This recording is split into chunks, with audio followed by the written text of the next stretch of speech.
Država 17. ljetna škola o moždanom udaru, na kojoj stručnjaci razmjenjuju iskustva u prevenciji i liječenju bolesti od koje u našoj zemlji umire najviše ljudi. U Hrvatskoj je posljednjih godina moždani udar prvi uzrok smrtnosti. U ostalim evropskim zemljama nalazi se među prva 3.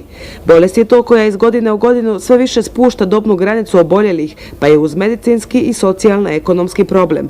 Već 17 godina rizičnim faktorima bolesti te najnovijim spoznajama o epidemiologiji, prevenciji, dijagnostici i terapiji bavi se Dubrovačka ljetna škola o moždanom udaru.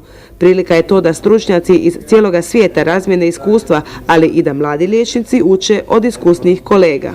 Podnaslov ove naše škole je zapravo zdravi način življenja i prevencija moždanog udara. Znači svatko od nas može sa svojim načinom života bitno utjecati na to da ne nastanu teške promjene na krvnim žilama koje opskrbljuju mozak.